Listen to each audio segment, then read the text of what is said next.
but nobody will tell you that how you will organize yourself. It's about you, that you prepare yourself. Yeah, brilliant. Yeah, that makes sense. So how organized you are, how balanced you are when you are in the exam matters a lot. So we will actually follow the things. But if we are distracted on any point, it means we are distracted for the whole test. For those who are aiming for the 8, there is no concept of the spelling mistake. I see. So you can't make a spelling mistake. A single spelling mistake will drag you back. And there's no autocorrect There is no in the autocorrect. PTE. One spelling mistake may drag you back below 60. Guys, welcome to EnglishWise podcast. I'm so excited today to introduce Hanzala and Dr. Baig with us. Both of them are PT instructors. They work in EnglishWise and they have incredible amount of experience, especially Dr. Baig, who has over 15 years of teaching experience. These guys have taught students firsthand and they have a lot of experience with how PT works and most importantly, the challenges students face when they go for the official exam. We're going to have some really cool discussions about PT today. You guys are going to learn something fresh, something new, something so unique, which is going to cut your journey to as small as possible in terms of the preparation so that you can be prepared for PT in the shortest time possible. Guys, welcome to the podcast. Thank you. I'm honored to have both of you and I am excited because I believe you guys have immense knowledge from the experience of teaching students at EnglishWise, and I'm pretty sure the audience would love to hear and just gain some valuable insights. How are you guys feeling today? Very good. Good. Very cool. Awesome. Nice. Awesome. All right, we'll jump straight to the first question, which I've been thinking over the last couple of days, and I wanted to ask this question, my first question. What would be your advice to a student who's never done PTE and this person is confused whether to take coaching or ask friends for some help? Like how important it is for someone who's never done a PT test to take coaching. I would love you guys to have a really honest, crisp answer. So I'm pretty sure a lot of students are not sure if they need training or not. I would like Dr. Baig to answer first, and then we'll come to you, Hanzala. It is really different when you are going for the PTE exam, and it's really important that you should know beforehand that how the things will go in your real exam. And I have seen these things that if somebody is going without preparation, it's gonna give a lot of stress during the test time, as well as it will also make them distracted and worried about the other things those are relevant to the tests. Some, that it's really important for many of them for the future studies and for the other purposes as well. So it is mostly comes when somebody knows about these strategies, the things that how needs to be done within the exam time. They are more relaxed and they can deal the things, they can tackle all the tasks in a really good way, in a way that these are the required. So if somebody is unprepared, it's really, for me, it's not a good idea to sit in any exam, even in the PT. It's a life deciding moment for you. If you're doing anything, you need the score. And it's really not a good idea to live in a life deciding test without preparation. So, but a lot of students feel that they can practice on the softwares. There's so many softwares out there. Why do they really have to go to a coach? can they just not do the softwares like mock test and then it will give them a good indication and they can go for the actual exam? It's we are the humans and we do have the perceptions. So it's the perception of some people. It's the perception of some persons. But on the real grounds, when you will sit, you are in the exam, you are doing the things, you are really get to know that it was not all about that you are thinking. The things maybe a little change. And how to tackle the things, how to tackle the task. This is actually the art we teach over here. Right. So what I understand is it's more about learning to be in that environment which is similar to the real exam. Yeah. You may have access to all these softwares. Yeah. And you can even learn how to answer PTE questions, and you can learn a lot about the PTE test. But then one thing which might be missing is that environment and that atmosphere. Yes, it is. You're not really ready for the real environment. Yeah. And it is all also about it. For me, it's not about the test. It's about you. Because you have to think about that how you are going to organize yourself, how you are going to manage the things, how you are going to take the task, how you are going to think about, how you are going to manage everything in the same way that you are doing the multitasking in a limited time. So it's less about you can find a number of softwares. Maybe you find on maybe thousands of the videos and the instructions and the strategies, but nobody will tell you that how you will organize yourself.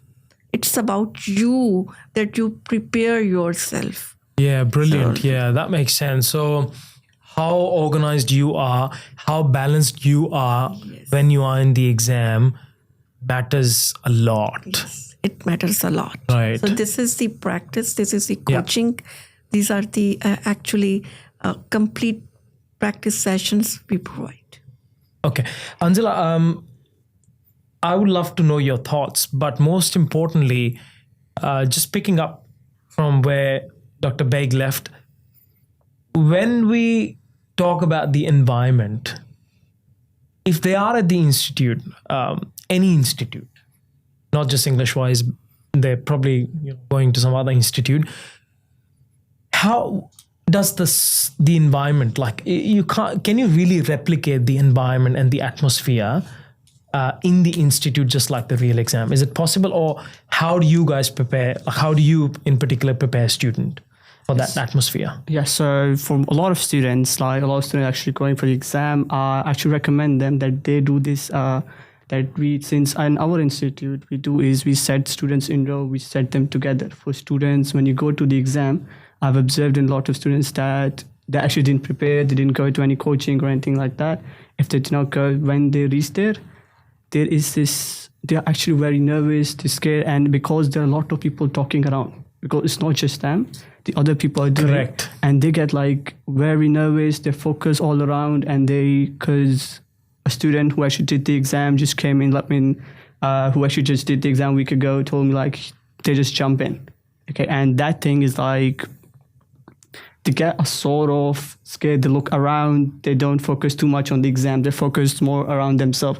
And as they're doing this speaking, as they're doing this first task, which is speaking, and as they mess up the first thing, they get really discouraged, and that affects their entire exam. And if the starting is it's really bad, and the rest of them, they just give up, okay, I'm just going to finish this, I'm just going to go out.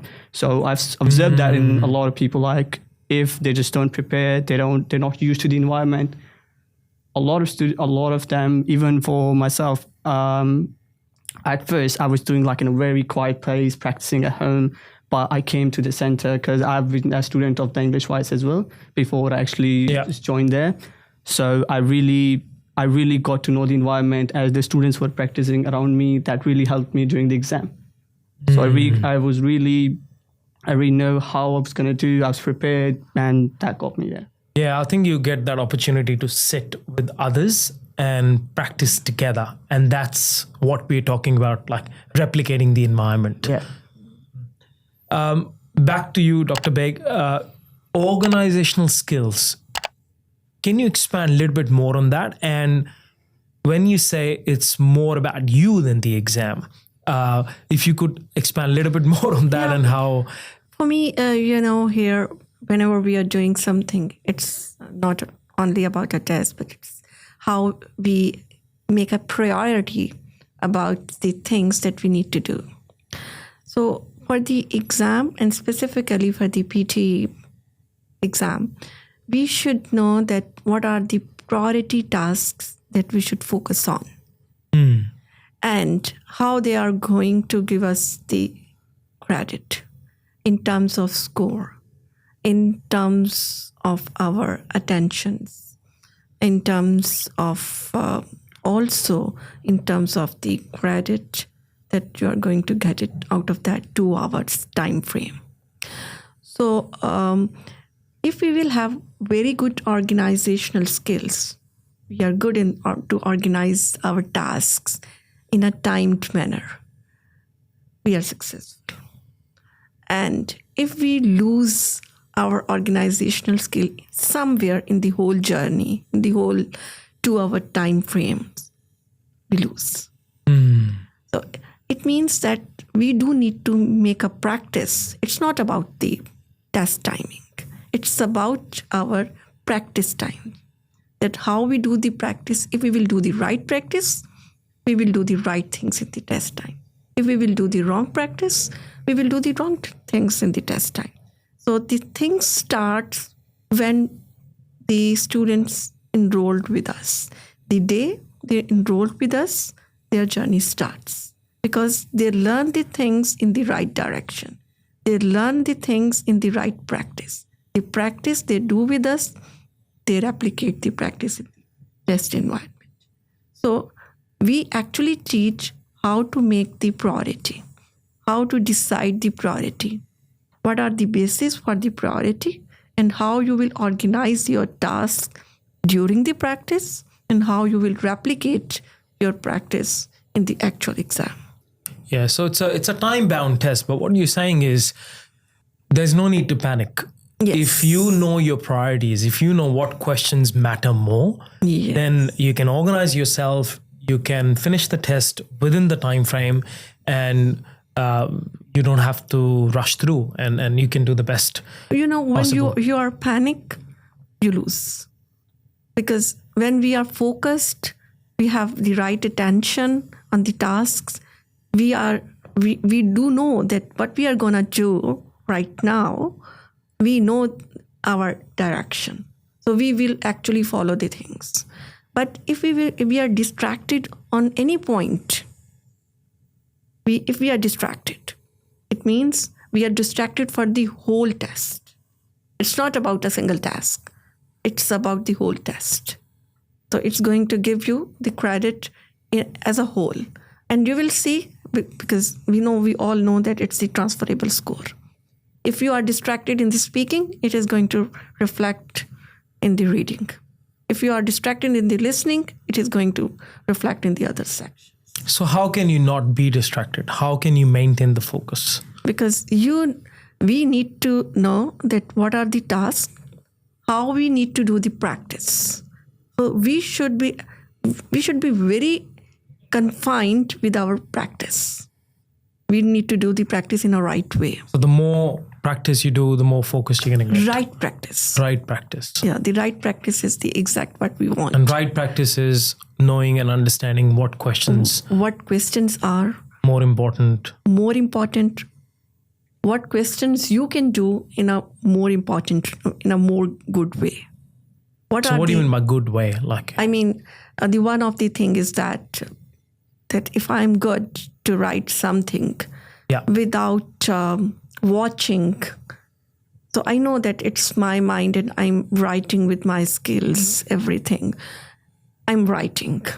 But if something is distracting me, I should know that how to tackle that. If something is distracting me, maybe I need to put some earbuds while I'm writing. So I know this thing that I have been doing this practice. I know that if I will hear something in the environment, it will distract me. So I know that I need this aid. So I will do the practice with the earbuds. So I'm doing the same thing in the real exam. So this is how I can make myself focused and do the right practice. And so I will be able to replicate this practice in the same way in the exam environment. So the organizational skill, one of the main requirement for the PTE, that how you will organize your priority, how you will decide your priority in terms of your tasks, and how you will tackle it. Hanzala, what are your thoughts on focus and? Yeah, I perfectly agree with Ms. Tiba, especially on this point that it's very important to organize which tasks you're going to do and how you're going to manage your time with that. Because a lot of the tasks, they are dependent on that you manage your time. Because even if you're really good at it and you're not able to manage that time, if you're not able to organize which tasks you're going to do first and how you're going to do. Because like for each individual person, they have like a different perspective on how they're going to manage. Because if there are like, I've seen students that are young and then that are old. Like, not, I wouldn't say old, but like around 50 or 70 that actually do the PTE. Okay, I've seen like a 70-year-old actually came to actually do this PTE, right? So for those, they have to know that which tasks they're going to waste more time on and which they have to do and which is like easier for them to do the task. For example, if it's like they're reading, they have to manage their time accordingly. They have to know which task is important, which task is not important. Can we talk about some of these important questions? How many of them are there, and like, how much score? Maybe how many are there in total? I'd say the most important task would be... how many are there? Like, how many question types are like most important? There are the questions in the speaking. I mean, we can segregate this action-wise. Yeah. Like, do you want to talk about speaking and reading, and then you can talk about writing and listening, the most important questions? Like in speaking and reading, what questions? Like, for example, in the speaking, the read aloud, it's very important. It's going to give you the credit. First task. When you sit, it's a first task. You know, all of us, we know that it's a computer-based exam. We are in the era of the artificial intelligence. And we know that the artificial intelligence is going to judge our perceptions the way we are sitting. If we are sitting with a confused mind, the computer, the robots, everything going to judge you maybe in the microseconds. But how? Like, how can they assess? You know, when we speak something. Oh, okay. Yeah. When we speak something. Yeah. We are speaking with the abrupt tone. We are confused. We are taking most of the pauses. The system will pick it up. System will pick it up maybe in the microseconds.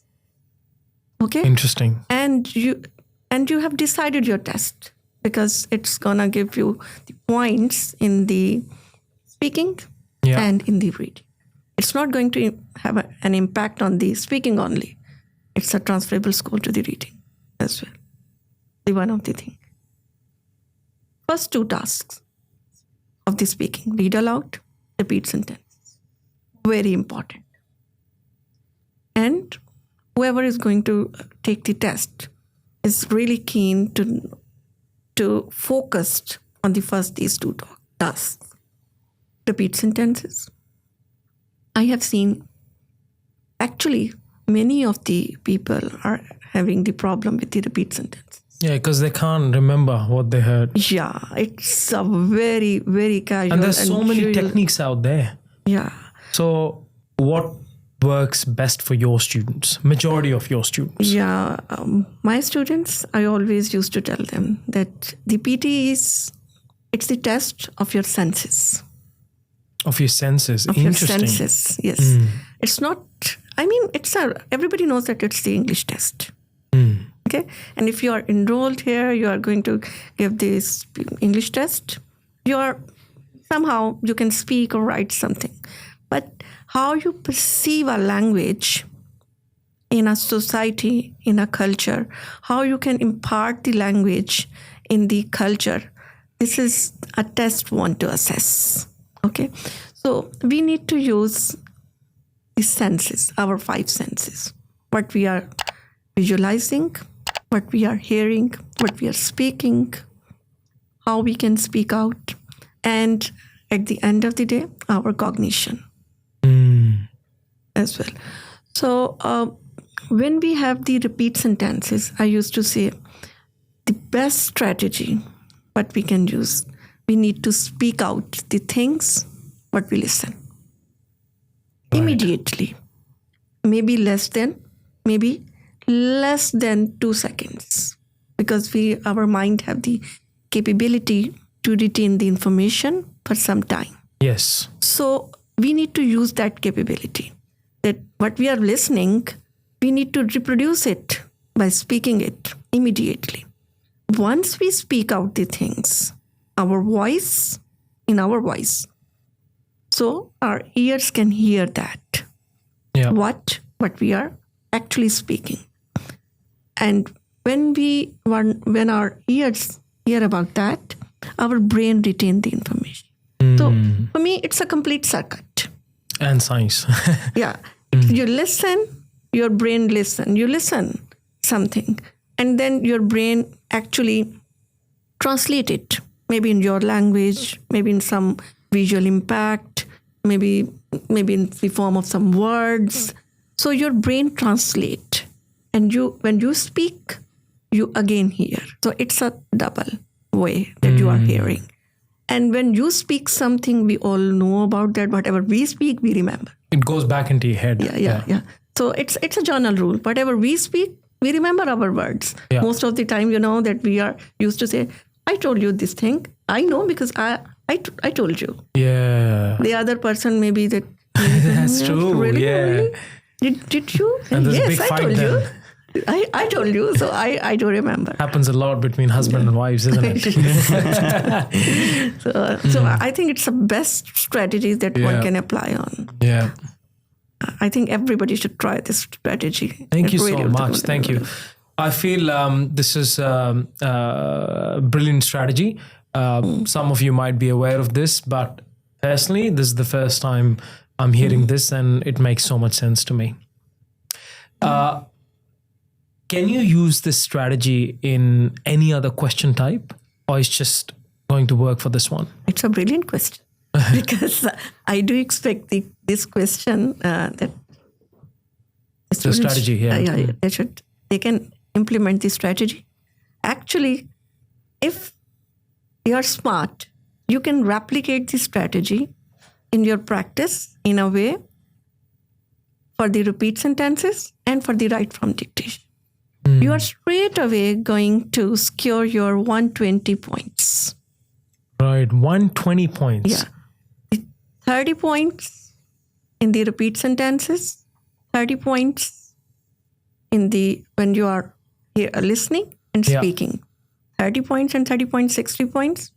In the write from dictation, again, 30 points in the writing and 30 points in the listening again. So the 120 points straight away. How? You will listen a sentence either in the repeat sentences or in the write from dictation. In any of them, you are doing the practice. Repeat it. You will get used to. You will get practice with the repeat sentences. Write it. When you will write it, you will get practice with the write from dictation. So in the same way, it will be helpful when you will repeat. Your mind will retain the information. It will helpful for you to write. Okay? So both of the tasks you have prepared in the same time. Your practice time is reduced. It's a golden strategy to reduce your practice time. Yes. If you can do maybe 40 minutes or an hour a day, you are perfect in the few days for both of these two very important tasks. One is the second task of the test. One is the last task of the task. So both of the tasks you can well prepared within the same time. So it's the art to reduce the practice time. Yes. So you are preparing two tasks together.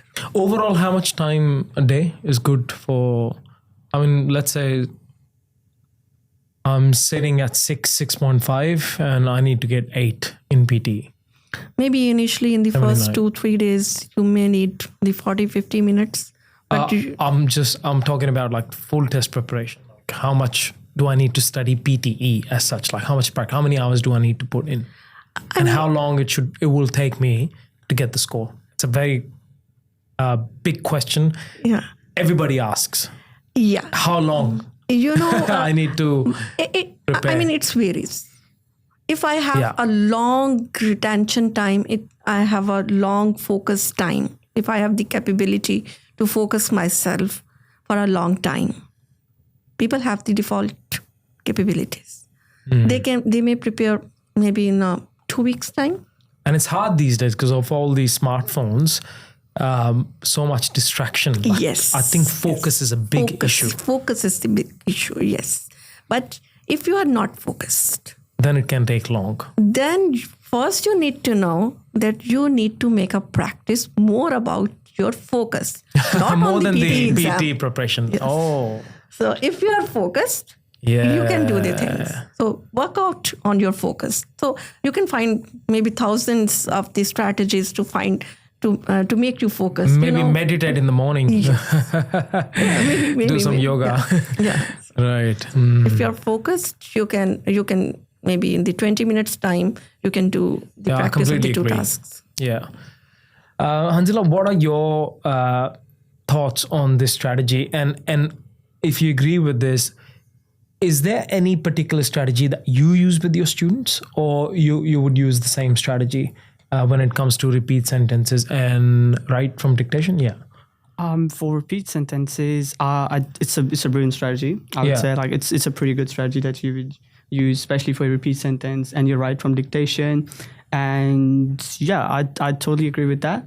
And there's another thing, especially in write from dictation, that I would say that a lot of students, like, you have to not only just listen, it's very important that you write as well. And not only write, you don't just write in your, a lot of people, they just write with the pen on the paper. Don't do that. Write on your tablet. You have to continuously do that. As you're listening, you do on the microphone, because you get used to the computer as well, because a lot of people not used to technology. Okay, I've seen a lot of students that are like really new, and they have no idea about how the IT works and how they're actually gonna use that, how they're actually going to work, how it will operate. So they have to at least know that how they're actually gonna do. So don't only just listen. Like, after recording is done, listen to it, see where you're making the mistakes. Listen to yourself, organize, and how you're going to fix it. If you do not understand, ask. If you're in an institute, ask somebody like, okay, where can I fix that as well? Okay, that's what for my students I always recommend them. Like, if you're confused about it, every practice you do, not like if you're getting the good score, you should at least know how you're going to further fix that. If you're getting 6, let's say if you're getting 7 as well, like 6.65 score, you're getting 65, you're aiming for the 8. You're aiming for 8, you have to improve for more for your speaking as well. Yeah, that brings me to my next question. How is that like a completely different way of preparation when you're aiming for 8 compared to aiming for 7 or 6? Like, would you be teaching completely different to someone who's aiming for 8 compared to someone who's aiming for 7 or 6? Maybe if you can answer. Yes. The people who are aiming for the 8, they need to be really well prepared to know that how they are going to prepare. Okay. The tasks which are very important, what we expect, we normally told them that the tasks those are the priority tasks, very, very, very important tasks. We do not expect a single mistake. Yeah, you can't make a mistake, Yeah. especially in important questions.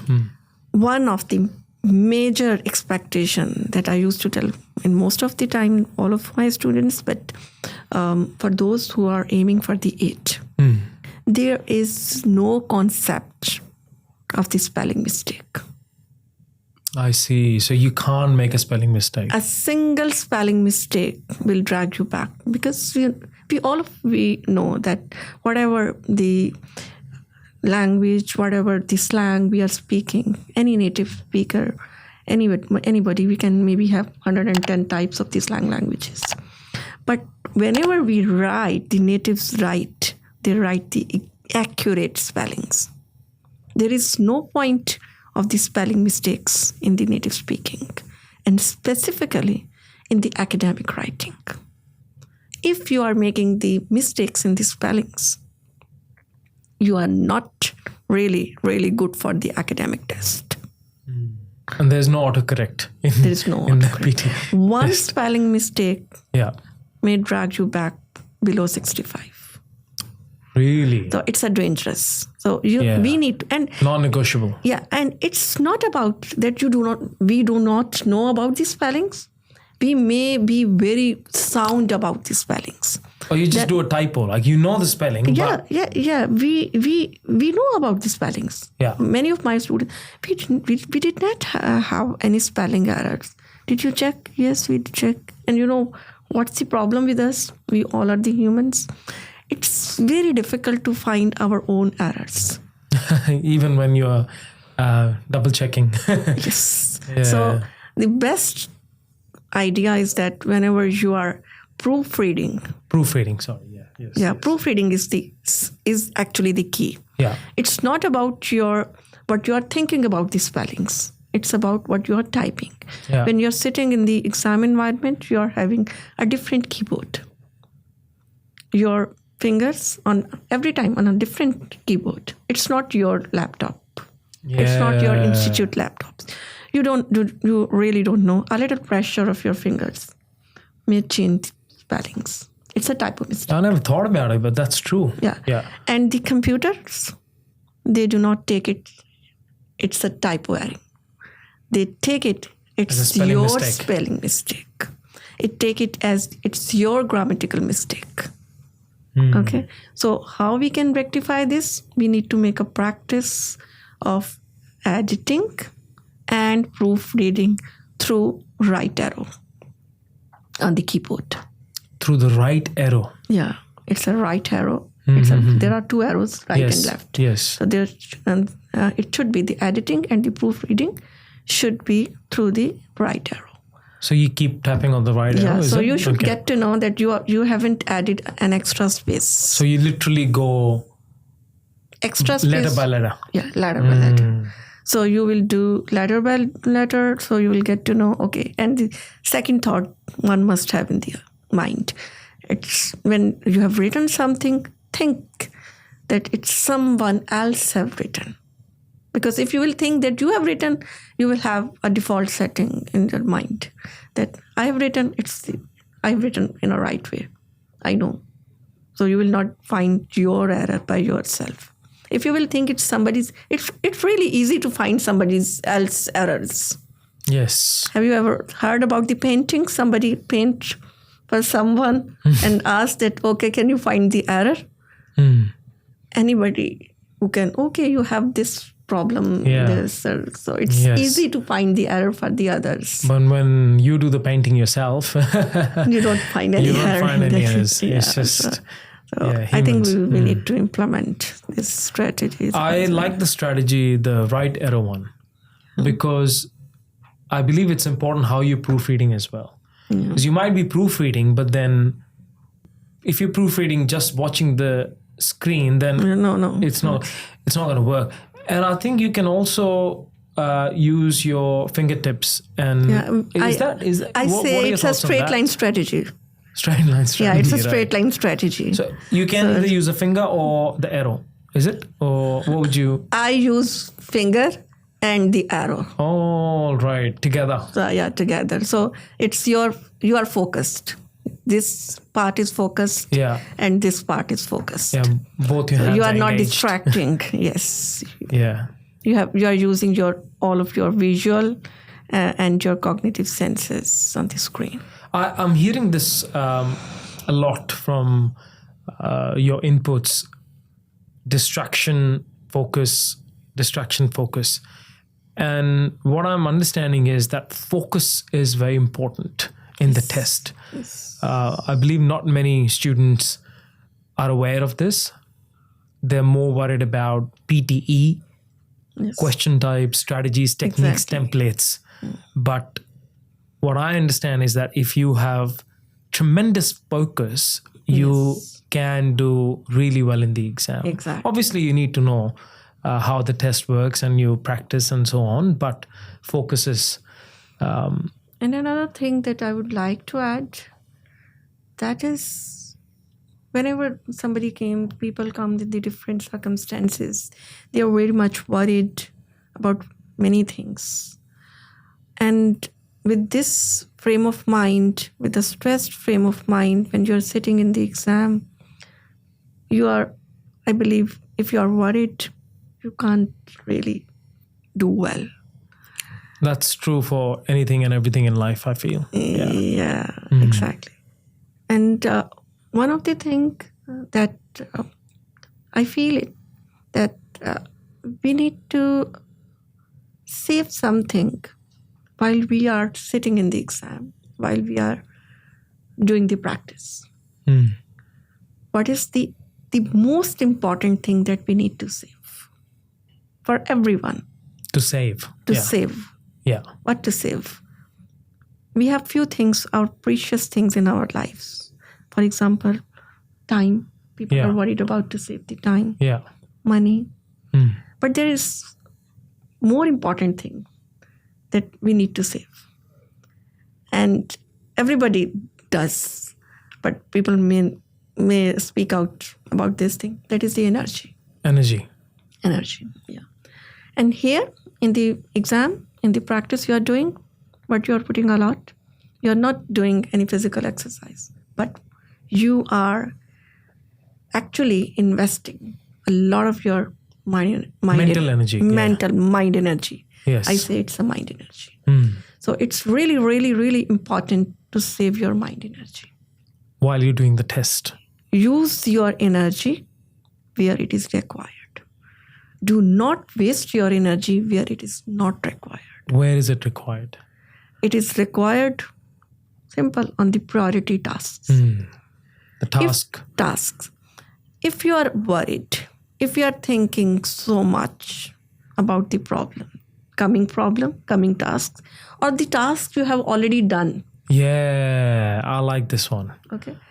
If you are wasting your mind energy, you are thinking uselessly, it means you are investing your mind energy and you are wasting your time. But how do you avoid this? Let's say you start with read aloud and you just had a shitty performance, and It's done. how can you No, we can't rectify with the past. still hope that they can get the desired score? Do not think about that. Yeah. Focus on the things coming ahead. Focus on the future. Do not focus on the past. If you will focus on the past, you will be dragged into the past. Yeah. Then there's no chance. There is no hope. chance. There's no. Yes. Yeah. But it's more about the practice. If you will do the practice, you will have the consistency in your life. You can hope for the future. Yeah. But if you are thinking about the past, how you have done the things, what the mistakes, it's good to see the mistakes. Yeah, because there's a lot of past when it comes to PT students. They come to us when they've done the test like 3 times, 6 times, 7 times, and they're so attached to what has happened, and they keep on repeating the same thing. I did this, I've done 6 times, I know this is the problem. And I see there's that non-stop chatter that's happening in their head. How do you deal? I'm pretty sure you deal with students who've done the test multiple times. Yes. And now they have joined the classes. There are the 2 strategies. I always used to tell them that there are the 2 things. If you want to repeat the same mistakes, there is no point to take the classes again. Yeah. Because if you are stick to your point of view. If you think that you want to do really better, first wash out what you have done. what you have done and maybe what you have learned as well. What from you the have past. learned, what you have applied the strategies. Yeah. Come with the fresh mind. It may take few days. How can they wash that off? It's the perception. If I want to do the things, I know that it's required and I really want to do. You just convince yourself, basically. Yeah, I can't convince you. They need to convince themselves. Yeah, And they just need to forget. the students, they need to convince themselves. Yeah. The one thing. And then once you will take the classes, just after the class, because I believe you will retain 50%. Just after the class, do the practice. If you will do the practice after 3 or 4 or 5 days, I see. your retention capability may be 50 to 5%. So or after the 10%. class, it's better you sit down in the lab or maybe go home straight away and practice. Yes. Do not rush, but focus. Yeah. And do the practice in a right way. And do the practice in the right way as we are teaching. I have seen many students, when we are teaching, when they have this mindset that we are going to learn a new thing. Yeah. We got to know that where we have done the mistake. But if you will sit with this mindset that we have done the right things and we are just casually listening the strategy, you will not able to rectify your mistakes. So the mindset, it's very important for everyone, Yeah. I believe. Hanzala, I would love to know about your journey from being a student and now training other students. How was your journey towards PT? I'm not sure if you had cleared the test, the very first time, but I would like to know a little bit more about your journey and what you learned and how other students can actually use that experience. I actually did, when I did my PT, it was actually the first time I actually cleared it in my very first try. So for my journey, the first thing is when I started PT, I just started to get to know it. So what is the PT and what is it all about? What do we need to get? Okay, and first thing was I actually just, as a lot of students would do, they chat with their friends who actually may have done the PT. First things first, you have to know with your friends, yeah? So I checked with my friends, let them know what is PT and how will it work.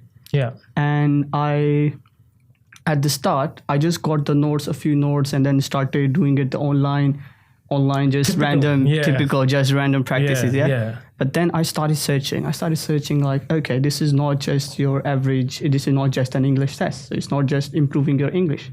Okay, then I found centers. First things first, I found centers so that Can I stop you there? When you spoke to your friends and you got some notes and PT material and then you also had the access to the softwares. Yeah. Now that you had everything, why did you think about the training? Because you've not done the test, you've not really failed the test. Yeah. Ideally, the student would like to use those resources and then go for the first attempt by themselves. Like they wouldn't take the training because they haven't failed yet. Yeah. So how did you decide to go for training even though you had all these resources? I mean, even though I had resources, I always found contradictions. There was always contradictions between, there was nothing, one thing. One person would say, like, even if you have, let's say, YouTube, first, that's the first mean of resource. Everybody will just go to YouTube. They don't have to use Safari or anything like that. So from YouTube, I would find one video, then I'll find another video that's against it. Just like, okay, they're teaching this, so you shouldn't do it. Then I'll find one video like, okay, you shouldn't follow templates, it's not working anymore. And then another video like, it's working and you shouldn't do that. So first thing I did, I checked in one of my friends who actually know a person who used to study in the EnglishWise. He told me like, there are a lot of videos, so you should actually I actually preferred that at least I know somebody who's professional rather than just searching up by myself, because finding all these different resources, everything is like against something, like, because you can't just go on YouTube and say everyone's correct. Yeah, so you basically knew that you have to go to a professional institute where you can have the correct information, the valid information, because there's so much contradiction out there. Yeah. Makes sense. And it's very wise of him. I mean, it's really very wise of him. Yeah, I mean, because some I don't students do this, but it's very rare. I mean, he's Yeah. one of, you're one of the very few, I would say. Most students would try to do it by themselves. And I'm not going to say it's wrong. I really feel that it depends. What I would really like to say here is that if you have clarity, if you have some sort of PT material from your friends and you're practicing on the softwares, you're watching YouTube videos, and you feel very aligned, then maybe it's all right to go for the test without coaching. But in your scenario, you felt the contradiction, and yes, that is good. You accepted the fact that there's a contradiction and I need training. A lot of students, they feel bad about taking training. Like they feel, I'm really good. Like my English is good. Why the hell do I need training? I'm not a weak student. But I will add in it that we should always remember that we are living in the era of artificial intelligence.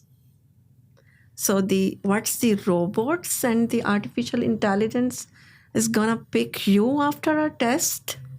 You don't know.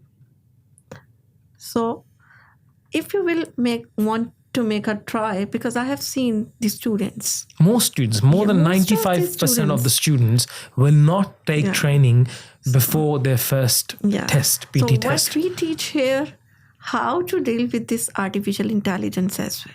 You know. Right. So it's not about just the strategies, the techniques, the templates, but what you can really learn at the institute is how the AI works. Yeah. And how you are going to be pinpointed by the AI. Yeah. And you wanted to funny add thing is, something? I actually, before I actually joined up, I kind of go through all of these online softwares because there wasn't just one. There were a lot. There were like 3, 4. Yeah, and still. everything And is then, like like you would one was correct and there was incorrect. Yeah, you'll get different scoring across the softwares. I agree. If you go to EnglishWise software or if you go to any other software, most likely the scoring is going to be contradicting. And as a student, you don't know which ones. And I don't blame the student. Like if a student goes on EnglishWise software and they practice, and then they go to some other software and they practice, and they have a contradicting score, it's not the student's fault. Like they don't know, which one's better. Because there are the tips that how to deal with that IA of the system. AI of the system. AI of the system or anywhere in any of the software. So this is how we teach that what to do. And what to deal with these things. Because only just software is obviously you have to know that, but actually gaining professional help would be a major thing. Because like if you just go to the software, I've tried, speaking good English, then speaking in a different way, all these different things, and every software I could find, every online thing, the platform there was. I went to all of them, bought multiple subscriptions, see like which one, but there was nothing consistent. It was never about. I think this is still the issue, and it's always going to be the issue. Yeah. Every software is going to be different, some slightly different, and some really different. Anything else you guys would like to share? Something which you believe can really help our students, our audiences who are watching, something they cannot find on YouTube, something they cannot find or know from a friend, but something from your experience. Yeah. In my point of view, it's when we are dealing with the academic tests, I really, really want to enforce this thing that we should know the basics of the academics. What we are reading, what we are writing, what we are listening, how we can differentiate in the two things, in the two separate things. But a lot of students would argue that it's not really an academic test. It's more of a technique based. You just learn these formulas. What are your thoughts on that? You know that it's the academic. Okay. In terms of assessment, it's truly academic. Yeah. But you know how you perceive the things, and it's not written anywhere. If you will check in the Pearson site, it's not written anywhere that they are providing you the script. Yes. And we all know the script language is different than the academic language. So one should be very clear about the script language and the academic language. Right. So I just wanted to add that everybody should know it's the academic test, and everybody need to stick with the academic assessment, academic levels. So whatever we are getting in the form of the script language, we need to translate in the academic language. Can you give an example of this, just so that students it's really cool because there are many things that we explain. Yeah. And we explain in a way that casual. Sometimes it's not very formal, isn't it? Yes. That, isn't it? Isn't it? So isn't it? I'm speaking. Isn't it? Yeah. It's a script. Yeah. But when we write it somewhere, it will be is not it. What we are getting in the form of maybe in the read aloud, we need to be very conscious because it's what we are dealing with the script language. Right. Okay. But when we are listening the script, we need to translate in the academic. We can't write the it's, isn't it? If we will write it as a formal academic English, it will be a wrong step. Right. So you got to turn script into the academic language. So we should need to know to identify that it's a script. Yeah. And we should follow the script in the form of the academic writing. Got it. We can't write the script. Yeah. Script is just for your spoken. Yes. It's not for your writing. Yeah. Isn't it? Yeah. Like 100%. Yeah. You got to be formal about that. Formal. In the academic Yeah. text, like PTE. And this is the mistake that most of the students do in the summarized written text. Yeah. Most of the time. In the summarized spoken text, they do write. In the write from dictation. So in these three tasks, which are really important. Yeah. It is really important that if we got to know, we will have this thing in our mind that it's the academic test and we need to think academically, we need to respond academically. Hanzala, what about yourself? Like anything else you would like to share? I would say especially for students who are actually going for the exam, as Ms. Divas covered the rest. So before you go for the exam, as a mentally, you should always be confident. Number one thing, that's the key in clearing your entire PT, the first thing. And I've seen a lot of students, a lot of very good students that actually they're getting really good score. They're pretty confident, and don't tire yourself out. Not one, like at least on the exam day, or at least day before, never tire yourself. Don't stress yourself too much. Don't just take it easy on the exam day. Like in the morning, you don't want to do a full length mock test. 8 in the morning and you got a test at 1 or 2 p.m. It's a disaster. Doing 2 mock tests is 4 hours. That's long. 4 hours mock test. And then when you go for the test, you're like really tired and you're not even feeling like doing the mock test again because you've already done 1 and 2 in the morning. Yes, 100%. And you can't maintain that focus because you've already burnt your energy in the morning. Yeah. Cool. That's cool. Thank you guys for your presence here. I am grateful that you guys shared some really solid stuff, some solid knowledge that can help our audience / students to achieve their desired PT score.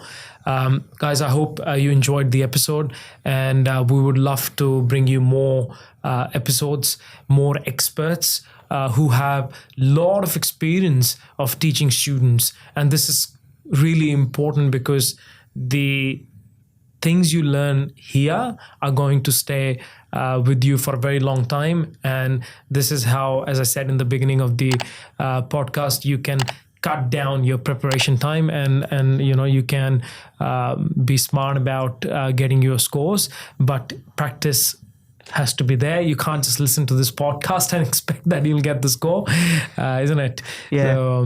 Yeah. So thank you guys for watching this, and we'll be coming back to you very soon. Thank you guys. Thank you. Thank you very much.